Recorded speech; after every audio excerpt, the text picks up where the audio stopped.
సిగ్గుపడనివ్వడు కనికరాబోనుడే నీ కన్నీరు తుడుచును సీయోను దేవుడే నీకు సిగ్గుపడనివ్వడు కనికరాబోనుడే నీ కన్నీరు తుడుచును అసమానుడైన వాడు అవమానపరచడు నిన్ను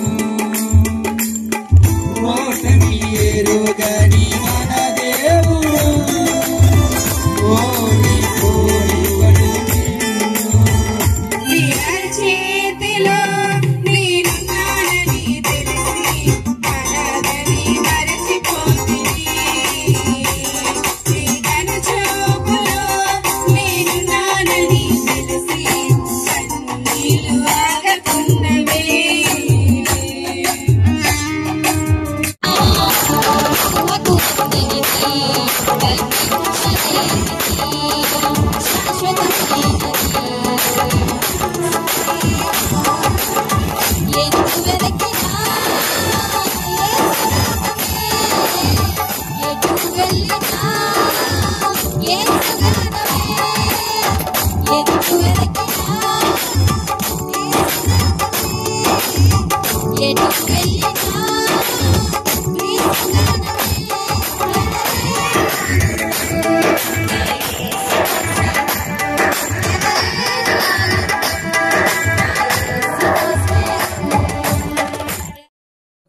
నీకే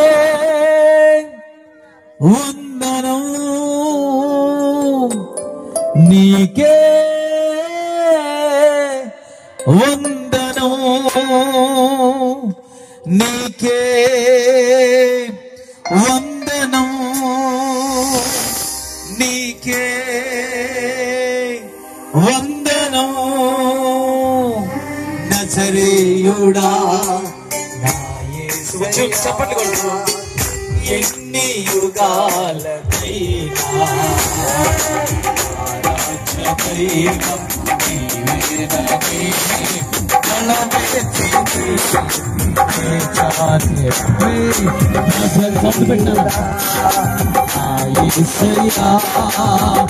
ఎన్ని యుగాలకైనా ఆరాధ్య దైవం నీవేనది బలమెత్తి నీకి చాటుగా నజరేయుడా యేసయ్యా. ప్రతి ఒక్కడు పుట్టినవాడు గిట్టక తప్పదు. అతను ఎంత శక్తివంతుడైనా, ఎంత జ్ఞానవంతుడైనా, ఎంత అధికారవంతుడైనా ఒక రోజున ఈ లోకాన్ని విడిచిపెట్టి వెళ్ళిపోవలసిందే. కొన్ని లక్షల మందిని ఊసకోత కోసేశాడు. భయంకరంగా హింసించి చంపేశాడు. అతని పేరంటేనే మారు మ్రోగిపోయింది. యావత్తు ప్రపంచమంతా గడగలాడిపోయింది. అతగాడు హిట్లర్. హిట్లర్ తర్వాత మించిన వాడు ఎవరు రాలేరు అనుకుంటున్నటువంటి తరుణంలో అతని కంటే ఇంకొకడు శక్తివంతమైన వ్యక్తి తయారయ్యాడు. అతని పేరే ద గ్రేట్ అలెగ్జాండర్. ఈ గ్రేట్ అలెగ్జాండర్ ఎందుకు గ్రేట్ అని పేరుకి ముందుగా ఉంది అనంటే, నేనే గ్రేట్. ఎంత గ్రేట్ అంటే యావత్ ప్రపంచంలో హిట్లర్ అనే వాడికి మించిన గ్రేట్ నేనే అనుకొని అతను అతి తక్కువ వయసులో అతను యుద్ధానికి వెళ్ళడం ప్రారంభించాడు. తండ్రి చనిపోయిన తర్వాత అలెగ్జాండర్ అనుకున్నాడు, నేను నా పనిని ప్రారంభించాలనుకున్నాడు. ప్రపంచంలోనే శక్తివంతమైన సైన్యంగా తన సైన్యాన్ని మార్చేసుకున్నాడు. మరణము తప్ప ఇక నీ ముందు ఏది కనిపించడానికి వీలు లేదు. ఎదటి వ్యక్తి కనబడితే వాడు ఉండకూడదు, వాడు మన శత్రువు. అది మరణమే అయి ఉండొచ్చు. మరణాన్ని కూడా ఎదిరించాలి అని వారికి నూరు పోసేశాడు. అతను మాటలు విన్న సైన్యం ఇక ఇల్లు లేదు, భార్య లేదు, పిల్లలు లేదు, కుటుంబం అనేదే లేదు, అసలు మరలా వెనక్కి వెళ్తామనే ఆలోచన కూడా లేదు. దాడికి పాల్పడడం ప్రారంభించారు. యావత్ ప్రపంచంలో దాదాపు అన్ని దేశాలు, ఇప్పుడు వరకు జయించలేని ఏ దేశాలు ఉన్నాయో ఆ దేశాలను కూడా అలెగ్జాండర్ అనేటువంటి వాడు దాదాపుగా భూభాగం అంతా కూడా ద గ్రేట్ అలెగ్జాండర్ అనేటువంటి వ్యక్తి స్వాధీనం అయిపోయింది. ఇక కొంచెం కొంచెం అక్కడక్కడ ఉన్నది తప్ప ఇక మిగిలినంతా తన స్వాధీనం అయిపోయింది గనక అతడు ఇలాగ సముద్రం కాసి చూసి మాట్లాడుతున్నాడట, ఓ సముద్రమా, నీవు కూడా భూభాగం అయిపోతే నేను నిన్ను కూడా జయించేద్దును. నువ్వు భూమి అవ్వకపోయావు, బతికిపోయావు, నిన్ను బతికించేస్తున్నాను పో అన్నాడట. సముద్రంతో మాట్లాడాడు. అంటే ఎంత గర్వంతో అతడు పేట రేగిపోయాడో మనం అర్థం చేసుకోవచ్చు. ఎందుకంటే అతి పిన్న వయసులో యావత్ ప్రపంచాన్ని చేజిక్కించేసుకున్నాడు కనుక నాకు ఎదురు లేదు అని అనుకున్నాడు. అతను తిరిగి ఇంటికి వస్తున్న పర్యాయంలో ఒక ప్రాంతంలో పడుకుంటేనట ఆ రాత్రి అనుకోకుండా ఒక దోమ కుట్టిందంట. ఆ దోమ కుడితే ఆ దోమ విషపూరితమైన దోమ. రోజుకి బలహీనం అయిపోతున్నాడు, జ్వరం తగ్గలేదు. తన దగ్గర ఉన్న డాక్టర్లు రకరకాలైనటువంటి ప్రయోగాలు చేసి అద్భుతమైన మెడిసిన్ అందించారు, ఏమాత్రం తగ్గలేదు. డాక్టర్లు అందరూ చెప్పారట, అలెగ్జాండర్ గారు టైం అయిపోయిందండి, మీ టైం. ఇక ఈ రోజు రేపో మీరు చచ్చిపోక తప్పదు. ప్రపంచాన్ని జయించాను కదా, నేను చచ్చిపోవడం ఏంటి? తిరిగి ఇంటికి కూడా వెళ్ళలేదు కదా, తిరిగి రాజ్యానికి కూడా వెళ్ళలేదు కదా, విజయ పతాకం నా కోట మీద ఎగరలేదు కదా, ఎలాగైనా సరే ఇదిగో నేను సంపాదించిన మణులు, మాణిక్యాలు, వజ్రాలు, వైడూర్యాలు ఇవన్నీ మీరు సొంతం చేసుకోండి, నాకు మాత్రం ప్రాణం కావాలన్నాడు. మా ప్రాణం మీకోసం పెట్టమంటే పెడతాం, మమ్మల్ని చంపేయమంటే మేము అవలీలగా మా ప్రాణాలను చంపేసుకోవడానికి మేము ఇష్టపడతాం, చంపేయాలంటే మమ్మల్ని చంపేయండి, కానీ మిమ్మల్ని బ్రతికించడం మా చేతుల్లో లేదు అన్నాడు. డాక్టర్లు చెప్పిన మాటలకు నెరవేరిపోయాడు. ఏం చేయాలో అర్థం కాలేదు అతనికి. యావత్తు ప్రపంచాన్నే జయించేనే, ద గ్రేట్ అని నా పేరుకు పెట్టుకున్నానే, నిజంగా గ్రేటే అతడు. కానీ అన్ని జయించగలిగాడు, కానీ తన ప్రాణాన్ని నిలబెట్టుకునే అవకాశం లేదు. అతను ఎలా అన్నాడు, ఇదిగో నేను ఎలాగో చచ్చిపోతాను, నన్ను రాజ్యానికి తీసుకువెళ్తారు, తర్వాత సమాధి కూడా చేస్తారు. నన్ను సమాధి చేయటానికి ముందుగా పెట్టెలో పెడతారు కదా, మీరు చేయాల్సిన పని ఏంటంటే ఇదిగో పెట్టెలో పెడతారు కదా, 2 కన్నాలు పెట్టండి, ఆ పెట్టికి నా 2 చేతులు బయటికి పెట్టి నన్ను తీసుకువెళ్ళండి. నన్ను శవపేటికలో పెట్టి మోసుకెళ్తారు కదా, డాక్టర్లే శవపేటికలు మోయాలి. నేను చాలా సంపాదించాను కదా, ఈ సంపాదించినటువంటి ఈ వజ్రాలు, ఈ మణులు, మాణిక్యాలు ఉన్నవే, నేను వెళ్తూ ఉంటాను కదా, దారి పొడుగున చల్లండి అన్నాడు. అలా చెప్తే ఒక అతను సాహసం చేసి, అయ్యా ఎందుకు ఇలాంటి మాటలు చెప్తున్నారు? ఎందుకు చెప్తున్నానా అందరూ వినండి. నేను ఎంతో సంపాదించాను కానీ నా ప్రాణాన్ని పోగొట్టుకుంటున్నాను. చాలా రకాలైనటువంటి ప్రయోగాలు చేసి రకరకాలైనటువంటి వైద్యం అందించిన ఈ డాక్టర్లు నన్ను బ్రతికించలేకపోతున్నారు. కాబట్టి వీరు ప్రాణాన్ని పోయలేరు గనక కేవలం వీళ్ళు సామాన్యమైన వారే అని గుర్తించేలాగున వీళ్ళే నా శవపేటికను మొయ్యాలి అన్నాడు. అయ్యా మరి చేతులు ఎందుకు బయట పెట్టమన్నావు అంటే, నేను యావత్తు ప్రపంచాన్ని అంతా కూడా జయించాను, చాలా సంపాదించాను, కానీ పోయేటప్పుడు చిల్లుగవ్వ కూడా నా చేతితో పట్టుకెళ్ళలేకపోయాను. ఇదే నా కర్మ. నా చిన్న వయసులో ఎంతో ఎంతో ఎంతో విశ్వ ప్రయత్నం చేసి ఈ విశ్వాన్ని నా స్వాధీనం చేసుకోగలిగినంత శక్తి సామర్థ్యాలు సొంతం చేసుకున్నాను, కానీ ఏమాత్రం నా వల్ల. మరి ఎందుకండి సంపాదించినవన్నీ దారిలో జల్లేమన్నారు? చిల్లర జల్లితే బాగుంటది, పువ్వులు జల్లితే బాగుంటది, కానీ వజ్రాలు, బంగారం ఇవన్నీ చల్లేమన్నారేంటి? నేను నా బ్రతుకు కాలం చిన్నదే అయినా రాజ్యంలో ఉండడం మానేసి వివాహం చేసుకుని చక్కనైన సుఖశాంతులతో బ్రతకడం మానేసేసి ఈ రాజ్యాలన్నీ నా వశం కావాలి, ప్రపంచంలో నేనే నెంబర్ 1 కావాలని ఆరాటపడి సంపాదించేనే ఈ సంపదలో ఒక చిల్లి గవ్వ కూడా నాకు సొంతం అనేది లేదు, అంతా కూడా వ్యర్థమైపోయింది. ఇంత బ్రతికి ఇంటి వెనకాల చచ్చినట్లు అయిపోయింది నా బ్రతుకు. ప్రయాసపడి సంపాదించాను కానీ ఇది ఏది నా వెంట రాలేదు గనుక ప్రజలకు చల్లేయండి. ఇదిగో ధనం కోసం ఆరాటపడుతున్న ప్రజలారా, మీ వెంట ధనం రాదని తెలుసుకోవాలి. నేనే ప్రపంచాన్ని జయించిన ద గ్రేట్ అలెగ్జాండర్ అనబడిన నేనే ఇంత సంపాదించిన నేను ఏమీ పట్టుకెళ్ళలేకపోతున్నానని యావత్తు ప్రపంచం అంతా తెలుసుకోవాలి. చాలా మంది అనుకుంటున్నారు సంపాదిద్దాం, 2 చేతులతో సంపాదిద్దాం, ఇంకో 2 చేతులు ఉంటే బాగుండునని అరట పడిపోతున్నారే.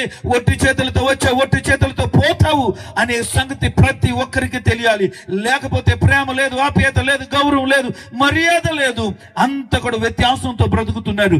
కాబట్టి ఒట్టిగానే పోతావని గుర్తించుకోవాలి సమాజం అని చెప్పాడు.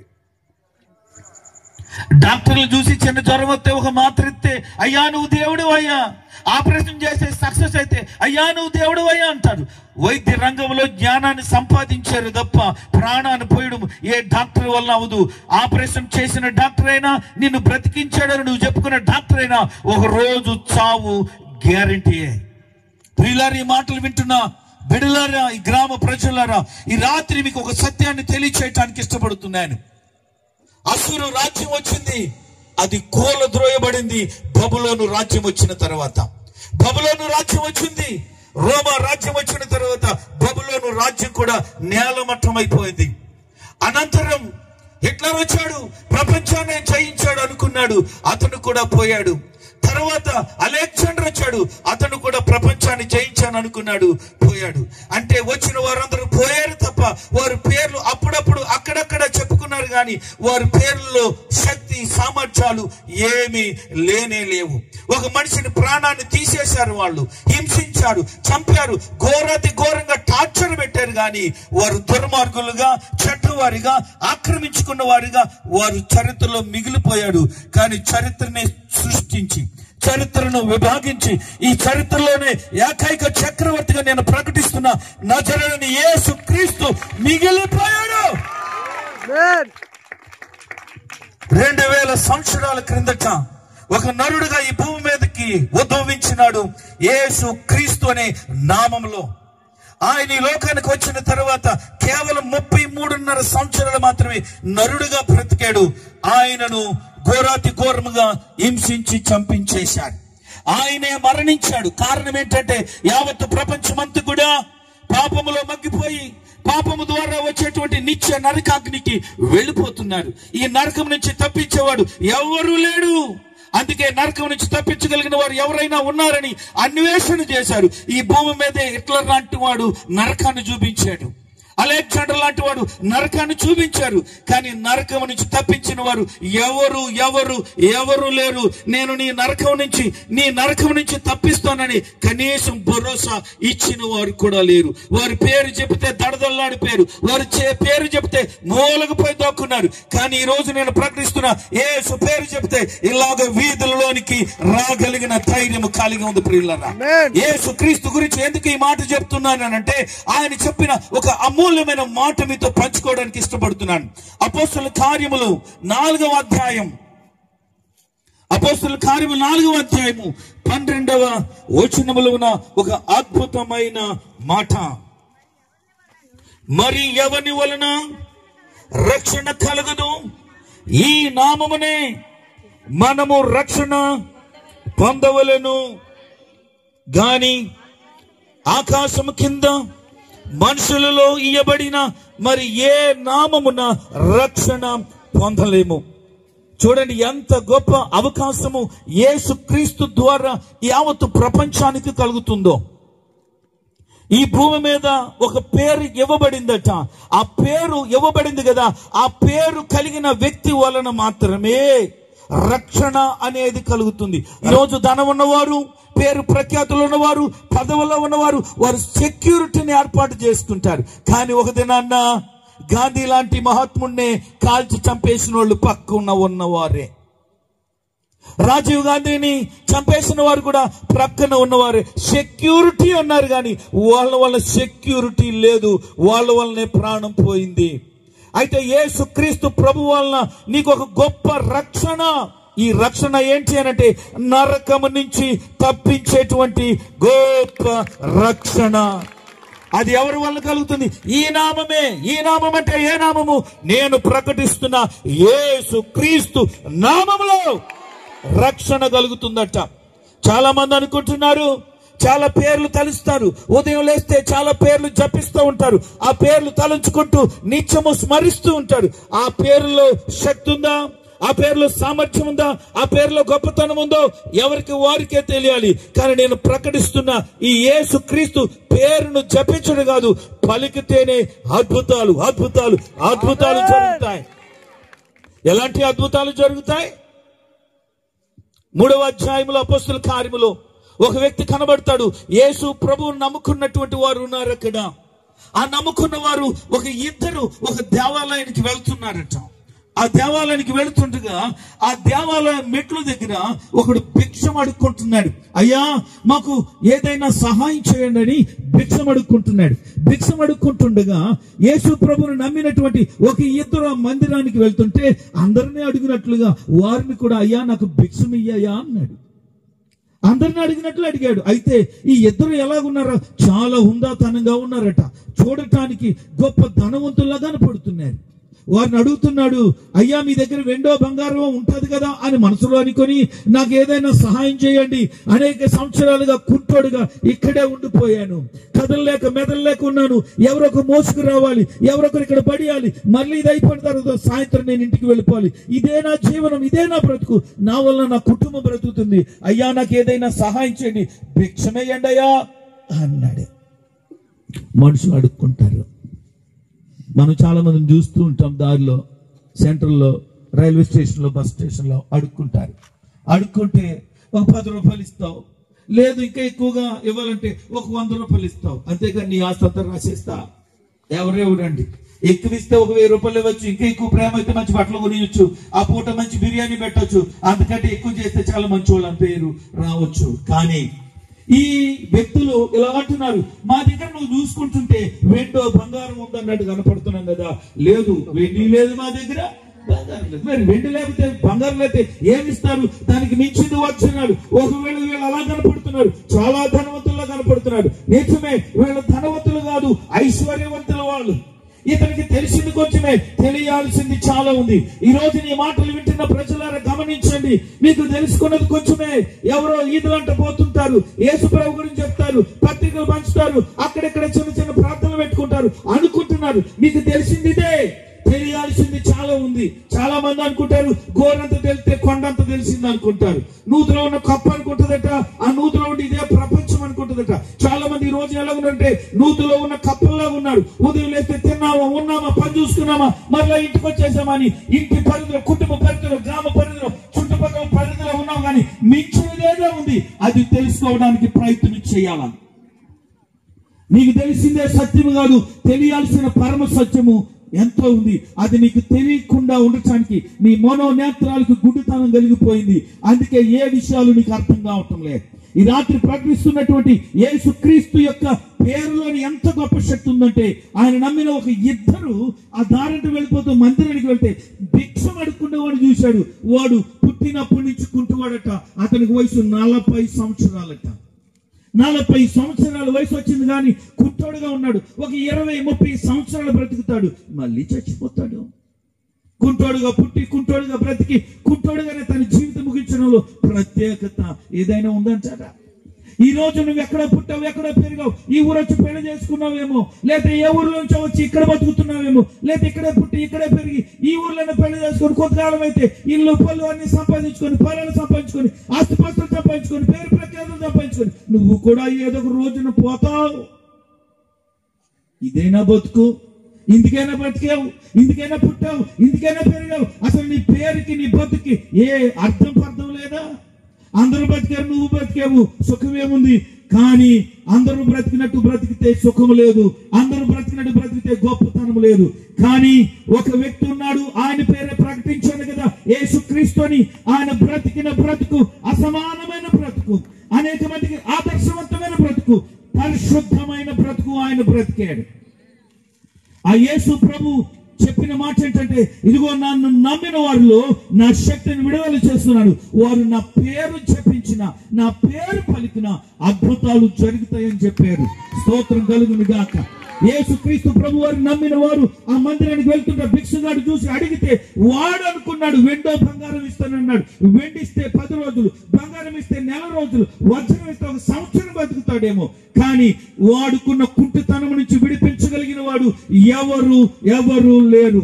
కానీ ప్రియులారా, ఈ దైవ సేవకులు, ఇద్దరు భక్తులు అతనితో ఇలా చెప్తున్నాడు, ఇదిగో నీ జీవితాంతం కూడా కుంటుతనంతో బతికేవు, ఇక కూడా బతికేది కుంటుతనంతోనే. కానీ మేము ప్రకటిస్తున్న యేసు ప్రభువారు ఎలాంటి తెలుసా, ఇక నీ జీవితం అవిటితనంతో లేక అందనం ఎక్కేలాంటి శక్తితో నింపగలిగిన వాడు అని చెప్పారు. అయితే ఆ శక్తి నాకు కావాలి, ఆ శక్తి నేను పొందుకోవాలని ఆశ ఆరాటం కలిగితే అతనితో ఇలా చెప్తున్నాడు, నజరుడైన యేసు క్రీస్తు నామములో లేచి నడు. ఎప్పుడైతే ఆ మాట చెప్పారో వాడు పుట్టుకతోనే పోలియో వచ్చినట్లుగా సచ్చిపడిపోయిన కాళ్ళలోని గట్ట శీలమండలం మొదలుకొని పరిపూర్ణమైన శక్తి, ఆరోగ్యము అతని కలిగిన లేచాడట, గంతులేస్తున్నాడు. ఎన్నడూ కూడా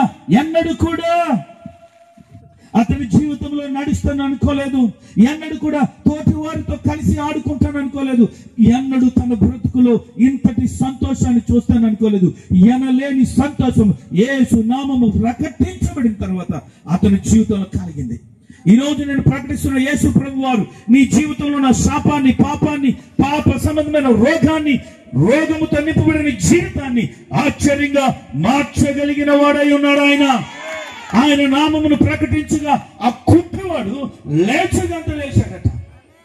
ఒక గుడ్డోడు యేసు ప్రభువారు దారంట వెళ్ళిపోతుంటే ఆ పక్కనున్నవాడు అడుగుతున్నాడు, అయ్యో రే ఏట్రా జనాలు వెళ్తున్నట్టు శబ్దం ఉందంటే, ఇదిగో యేసు ప్రభు వెళ్తున్నాడు ఈ మార్గంలో అని వెళ్తుంటే జనాలు వెంబడిస్తున్నారంటే, అయ్యోయ్యో యేసు ప్రభు వెళ్ళిపోతున్నాడా, మొన్నే ఒక దగ్గర గుడ్డోడు బాగు చేశాడట, గుడ్డోడు కూడా బాగు చేయగలిగిన శక్తి ఆయనకుంది, కాబట్టి నేను బాగుపడాలి అని ఆశ కలిగి అతను అంటున్నాడు, యేసు ప్రభువా నన్ను కరుణించవా, యేసు ప్రభువా నన్ను బాగు చేయవా అని పిలుస్తుంటే ఆ పిలుపు విన్న యేసు ప్రభువారు అతన్ని దగ్గరికి రమ్మని చెప్పారు.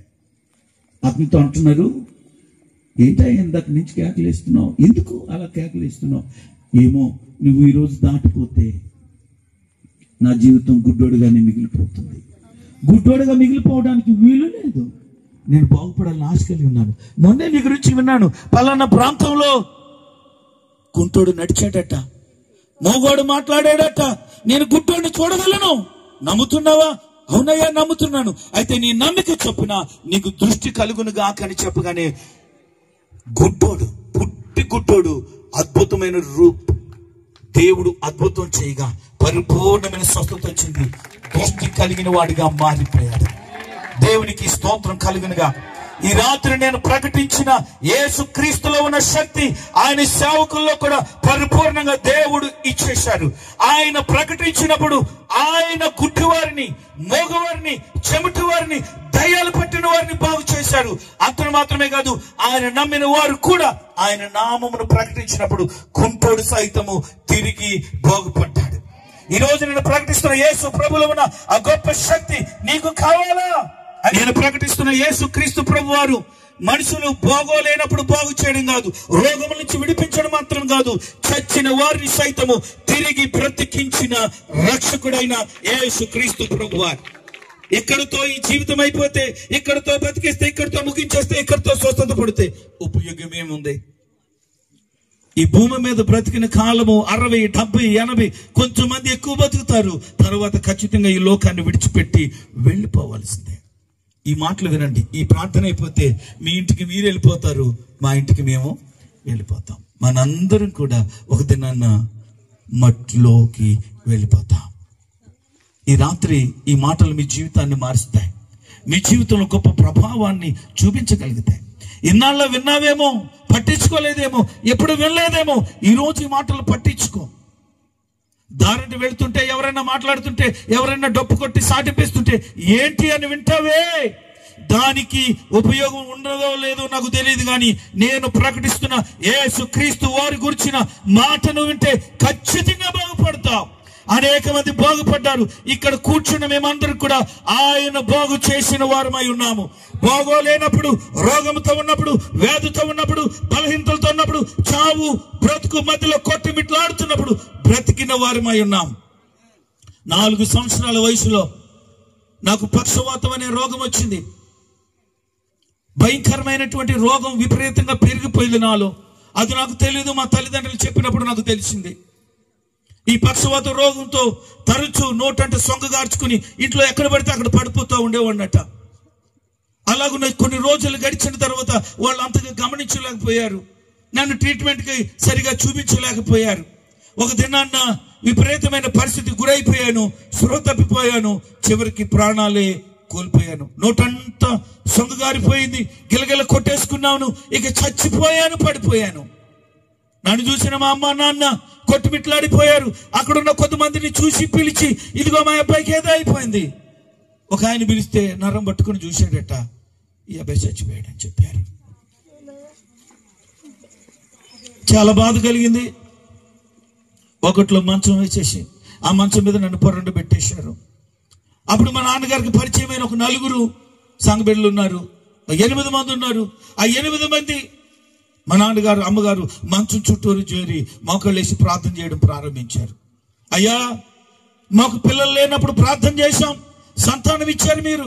ఇదిగో సంతానం ఇచ్చిన ఈ అబ్బాయి ఇదిగో 4 సంవత్సరాల వయసు వచ్చింది, ఇంత అల్లారి ముద్దుగా పెంచుకుంటున్నాము, చచ్చిపోయాడయ్యా. ఇదిగో వైద్యుడు కూడా చూశాడు, నాడు పట్టుకున్నాడు, కొట్టలేదు అన్నాడు. గుండె పట్టుకుని చూశాడు, కొట్టలేదు అన్నాడు. ఇచ్చినావు, తీసేసుకున్నావని వాళ్ళు బోరుమని ఏడుస్తూ, నువ్వు బతికించగలిగిన సమర్థుడు అని ఏడడం ప్రారంభించారు. వాళ్ళు ఏడుస్తూ 2 గంటల సేపు ప్రార్థన చేస్తుండగా దేవుడు మరలా నాలోనికి ఈ ఊపిరి ఉంది చూడండి, ఈ ఊపిరిని పోశాడు. చచ్చిపోయారు నేను 4 సంవత్సరంలోనే, కానీ తిరిగి దేవుడు బ్రతికించాడు. చచ్చిన వారిని బ్రతికిస్తాడని ఎక్కడెక్కడో విన్నావు కాదు, నా జీవితంలోనే అది జరిగింది. ఈ రోజున నీ జీవితంలో మరణం, చావు అనేటువంటివి భయంకరంగా కొట్టిమిట్లాడిపోతున్నావు. బ్రతకాల, చచ్చిపోవాలా అర్థం కాకుండా ఉన్నావు. భర్త మారలేదు, కుటుంబం బాగలేదు, ఆర్థికంగా చితికిపోయావు, పిల్లలు మాట్లాడలేదు, ఎన్నో సమస్యలు. బయటకు చూడటానికి నవ్వుతానే ఉన్నావు, 10 మందితో నవ్వుతానే పలకరిస్తున్నావు, కానీ లోపల నువ్వు నలిగిపోతున్నావే.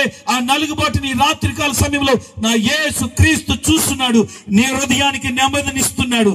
చచ్చిపోవలసిన పని లేదు.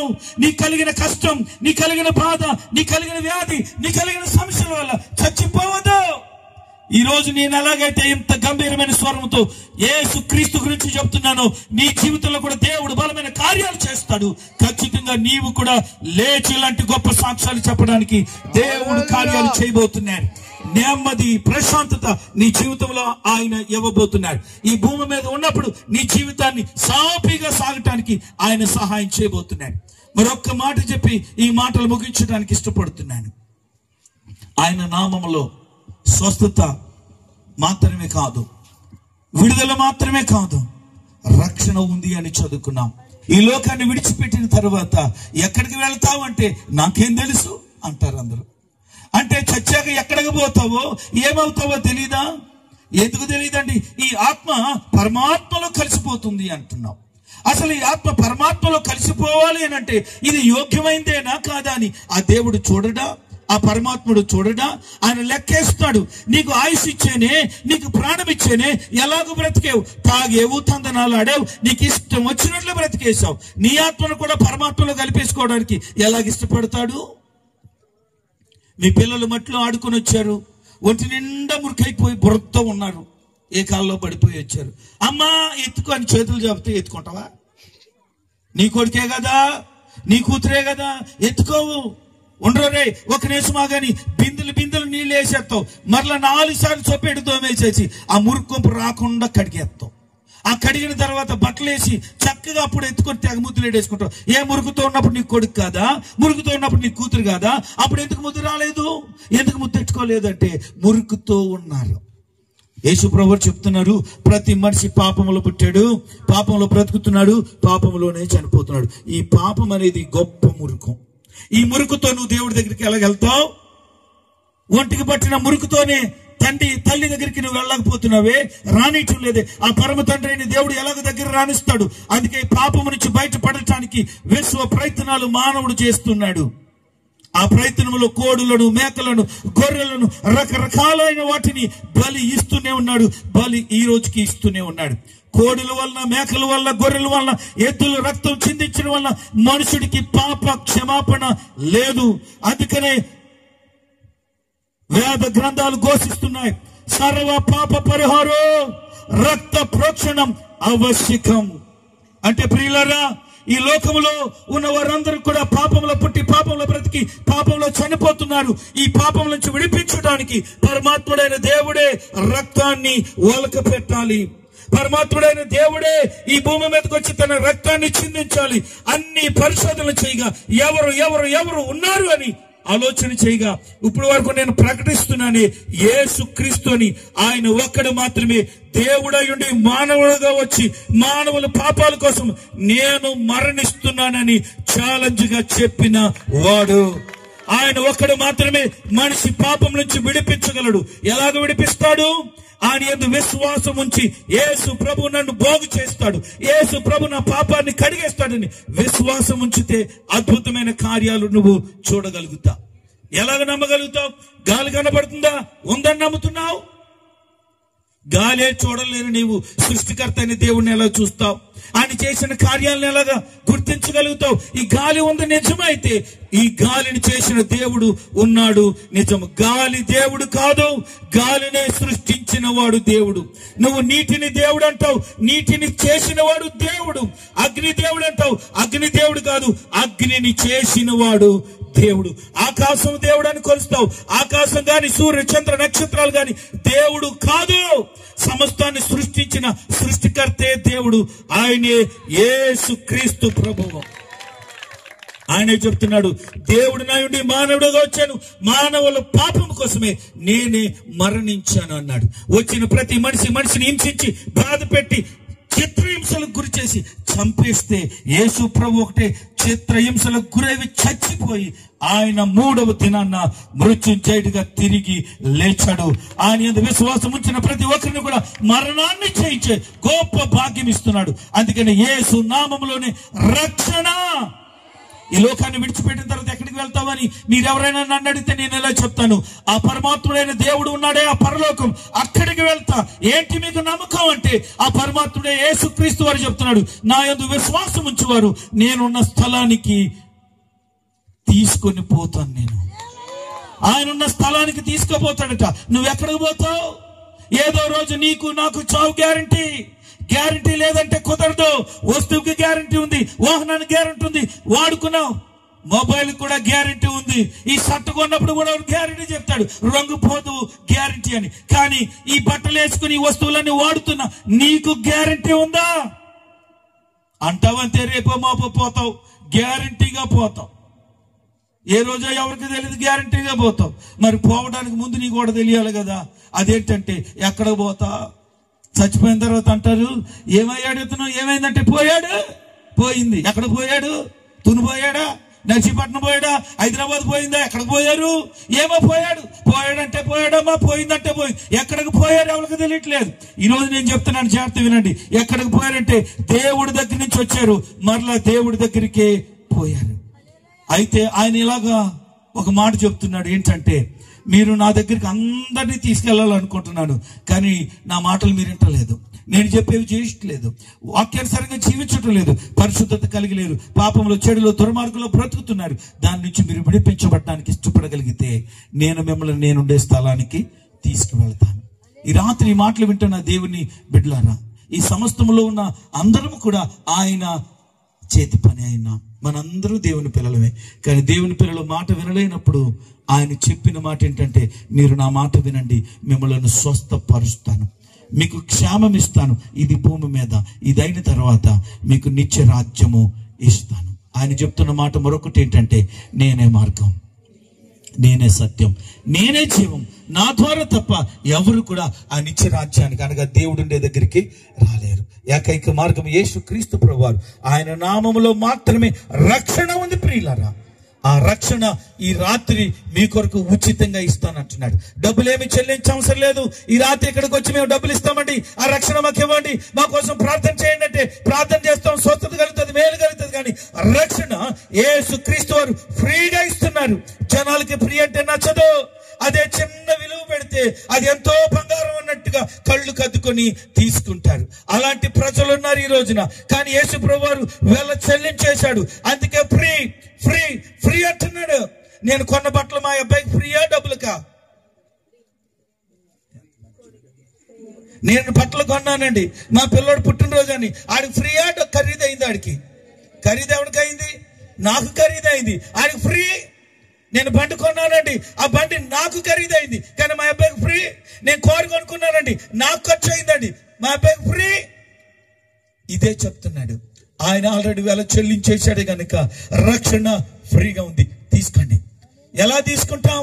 ఒకటే మాట, ప్రభు చెప్తున్న మాట, యేసు క్రీస్తు దేవుడని నోటితో ఒప్పుకోవాలి, హృదయములో విశ్వాసం ఉంచాలి, వారు రక్షించబడతారు. ఈ రాత్రి ఈ మాటలు వింటున్న ప్రియులరా, నీ జీవితం రక్షణ లేకపోతే నిత్య నరకాగ్నిలోనికి వెళ్ళిపోతుంది. రక్షణ పొందుకున్నావా? నేనుండే అనిత్య జీవమైన పరలోకములో దేవుడు ఉంటాడు, అక్కడ మనందరం కూడా ఉండబోతున్నాం. కనుక ఈ రాత్రి యేసుక్రీస్తు వారు మిమ్మల్ని ప్రేమిస్తున్నారు. శాపం నుంచి, పాపం నుంచి విడిపించి నిత్య జీవానికి వారసులుగా, హక్కుదారులుగా మారుస్తున్నాడు. నమ్మిన వారందరికీ కూడా ఆ నిత్య జీవాన్ని ఫ్రీగా ఇస్తున్నాడు. కావాలా యేసు ప్రభు? ఈ రోజు మీకు వ్యాధి ఉన్న, బాధ ఉన్న, బలహీనత ఉన్న, బంధకాలున్న బాగు చేయడం, విడిపించడం మాత్రమే కాదు, నమ్మిన వారందరికీ కూడా మోక్ష రాజ్యం ఇస్తాడు. ఆ మోక్ష రాజ్యం విశ్వసించిన వారందరికీ కూడా యేసు క్రీస్తు నామములో పొందుకొందురుగాక. ఆయన వాక్యాన్ని ఈ ప్రాంతంలో, ఈ ప్రజల్లో స్థిరపరిచి రక్షణలోనికి నడిపించునుగాక.